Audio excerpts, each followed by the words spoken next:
Ազգային ժողովի մեծարգո նախագահ, հարգելի գործընկերներ, ես պետք է խոսեի ավելի շատ Վահագն Ալեքսանյանին որպես ազգային ժողովի նախագահի տեղակալի թեկնածուի կարևոր որակումների մասին, որի մասին մասամբ նշեց Վահագն Ալեքսանյանի ներկայացնող մեր գործընկեր Արուսակ Ջուլհակյանը, բայց ես էլ կարող էի բան ավելացնել, որովհետև Վահագն Ալեքսանյանը պատգամավոր դառնալուց հետո ներգրաված եղել Պաշտպանության եւ Անվտանգության հանձնաժողովի աշխատանքներում մինչև հիմա, մինչև ամսի 2-ը, եւ եղել է ՆԱՏՕ-ի խորհրդարանական պատվիրակության անդամ եւ մենք Արուսակ Ջուլհակյանի եւ Վահագն Ալեքսանյանի հետ բազմաթիվ ճանապարհ ենք անցել եւ այդ ճանապարհը մեզ ոչ միայն մտերմացրել է, այլ նաեւ մարդկային որակները ավելի ցայտուն է դարձրել, ուստի ես ուզում եմ Պարոն Ալեքսանյան, ձեզ հաջողություն մաղթել, այսպես թե այնպես մենք ձեզ ընտրելու ենք, որովհետև դուք ներկայացնում եք նոր սերունդի քաղաքական գործիչի կերպար, ինչպես նաև մեր մյուս գործընկերները երիտասարդ, որոնք վերևում են, եւ դա սերնդափոխություն է, ուզենք թե չուզենք։ Ընդդիմությունը ցանկանա, չցանկանա,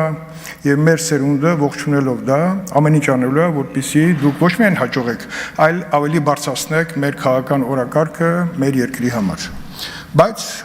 այդքանով կավարտեմ, որովհետև ես այսքանը պետք է կամ չխոսեի, կամ խոսեի, որովհետև ասելիք այդտեղ չէր։ Բայց երեք ես նկատեցի, որ քաղաքական համար 1 ամբիոնի մոտ հայտնվեց Ռոբերտ Քոչարյանի որդին Լևոն Քոչարյանը եւ ոչ ավել ոչ պակաս մարտի 1-ի համար մեղադրեց Նիկոլ Փաշինյանին։ Դա շատ տարօրինակ էր այն առումով, որ մարտի 1-ին ես ենթադրում եմ, որ Լևոն Քոչարյանը առնվազն չի եղել 7 տարեկան, 20 տարին անցած, 21 կամ 22 տարեկան երիտասարդ տղա եղել նախագահի ընտանիքում շատ այսպես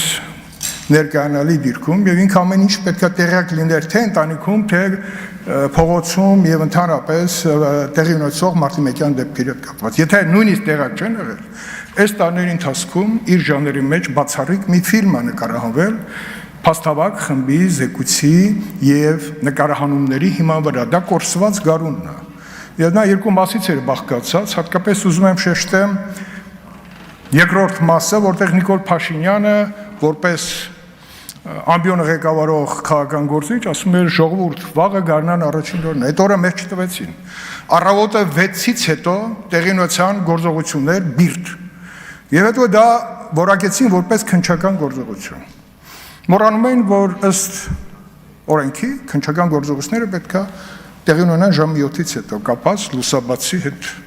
Հետո պարզվեց, որ այդ գործողությունները նկարահանել են եւ նկարահանողների ժամը ֆիքսված էր եւ այդտեղ առաջին խախտումներն էր, բայց որպեսզի դա կարողանան այսպես փաթեթավորեն, տեղի ունեցան խարդավանքների մի հսկա ծավալի գործողություններ։ Քանի որ ես փաստացի եղել եմ միջազգային մանդատով ստեղծված Փաստավակ խմբի ոչ միայն անդամ, այլ նաև ընդդիմության կողմից ներկայացված անդամ, ես եւ Տիկին Սաֆարյանը, եւ մենք մեր աշխատանքի արդյունքում ունենալով մեր հետևում քաղաքական այն մեծ համակարգը, որը ձևված է ընտրությունների հետ ընտրական process-ի ընթացքում, մենք կարողացանք իրացնել մի գործողություն, որը տևեց 7 ամիս եւ մենք ունեցանք 5 զեկույց։ Եվ հիմա միեդի որոշման մեջ արձանագրումներ կան 5 զեկույցներից։ Դրանք անշրջելի զեկույցներ են, որոնց մեջ ներառված են եղել ներքին զորքերի սպա կապիտան Համլետ Թադևոսյանի հանգամանքներից սկսած մինչև անօրինական զիված խմբավորումների ստեղծումը 0038 հրաման։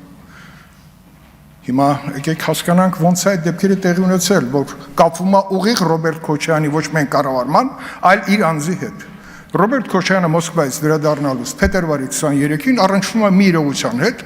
որ մոտ է երկրի ներսում հեղափոխական իրավիճակի։ Հրավիրում է զինված ուժերի ղեկավար կազմին, որ ինչի մասնակցի միայն Մանվել Գրիգորյանը, եւ այնտեղ բոլորին այսպես իր ոճով թափ է տալիս եւ տեղնադնում ասում է, որ գնացեք եւ այլևս ձեզ չտեսնեմ, չգիտեմ, երկապահի կառույցում, եւ նրանք բոլորը երկապահի անդամներ են եղել։ Ինչպես նաև մեր գործընկեր Սասուն Միքայելյանը, որը նաև պատգամավոր էր, որին նաև բռնեցին հենց այստեղ, ազգային ժողովի որոշման արդյունքում։ Եվ դրանից հետո ծնվում է 0038 հրամանը խիստ գաղտնի, որը Փաստավակ խմբի ձեռքին հայտնվելուց պարզ դարձավ, որ այդ խորհրդակցության արդյունքում զինված ուժերը ստացել են առաջադրանք։ Մարտի 1-ին ինչով պետք է զբաղվեն։ Եվ հիմա ուզում եմ հետ դառնամ եւ սկսենք 96 թվականից հետո ընտրությունների արդյունքում ճգնաժամը հաղթահարելու լուծում Լևոն Տեր-Պետրոսյանը գտավ, որ Ռոբերտ Քոչարյանին պետք է հրավիրի Հայաստան եւ նշանակի վարչապետ, որպեսզի Ղարաբաղի հարցը լուծվի։ Կարծում եմ Տեր-Պետրոսյանը սխալվեց։ Ռոբերտ Քոչյանը Լաչինի միջանցք անցնելու պայծ սկսած մտածում էր իշխանությունը ոնց վերցնի Լևոն Տեր-Պետրոսյանից։ Դա ակնհայտ էր, որտեղ այդ գործողությունները սկսեցին մեկ մյուսին հաջորդել, բայց դրան զուգահեռ Հայաստանի ներսում տեղի ունենում քաղաքական լուրջ սպանություններ։ 98 թվական դեկտեմբերի 9 Վարամ Խորխորոնի, 99 թվական փետրվար Արսուն Մարգարյան։ Գիտեք ոնց, մեկ էլ պարզվում է դրանից առաջ շատ տրամաբանված Աղբան Հովսեփյանին Ռոբերտ Քոչյանը սկզբից ստանում է քննչական մարմնի ղեկավար դատախազության, հետո երբ որ արդեն իշխանությունը բավարար էր նրան գլխավոր դատախազ նշանակելու, նշանակում է եւ տեղի են ունենում այս սպանությունների տարօրինակ փաթեթավորումներ։ Հետո կանդրադառնում հոկտեմբերի 27-ին։ Փաթեթավորումը ո՞րն էր։ Խորխորնու սպանությունը այդպես էլ չմնաց բացահայտված մինչև վերջերս, բայց պարզվում է 98 թվականին մինչև հոկտեմբերի 27-ը սպանողները ձերբակալված են եղել, գաղտնի պահվել են եւ հետո հոկտեմբերի 28-ից հետո նրանք բարեհաջող հայտնվել են Լեռնային Ղարաբաղում։ Հարցը չի առաջանում։ Այդ ոնց։ Ես այդ հարցը տվել եմ Աղբան Հովսեփյանից հետո նշանակված Բորիս Նազարյանին եւ ես պատասխան չեմ ստացել։ Հեռախոսով մենք մտերիմ ենք եղել, ոնց է։ Գագիկ Ջանգիրյանը չգիտի, Վազգեն Սարգսյանի մտերիմ շրջապատը չգիտես ինչ է տեղի ունենում, բայց ես հիշեցնեմ, որ Պաշտպանության նախարարությունում հավաքված սպայակազմը պայման էր դրել Սերժ Սարգսյանի առաջ, որ անմիջապես ժամանակ երկու օր բացահայտվի Վարամ Խորխորնի սպանությունը։ Դեռ չգիտենք, որ Արսուն Մարգարյանի սպանությունը հետևում սպասում է։ Արսուն Մարգարյանի սպանությունը այսպես առեղծված ինքնասպանության այս դրսևորումը երկու մահաբեր կրակոցի կամ մեկ մահաբեր կրակոցի, այդպես էլ այդ խնդիրը չլուծեց մինչև վերջերս։ Երբ որ գնում եք Եռաբլուրում, աչք թե վրա Արսուն Մարգարյանի գերեզմանա, որտեղ Արտաշիրիմում է տեղի ունեցել, որտեղ նոր պարզվեց, որ Արսուն Մարգարյանի ձեռքը այնպես է վնասված, որ ինքը ձեռքով չէր կարա բաճկոնի հետևից կրակել գլխին։ Եվ հիմա կալանքի որոշում է կասել քննիչը վարդարացի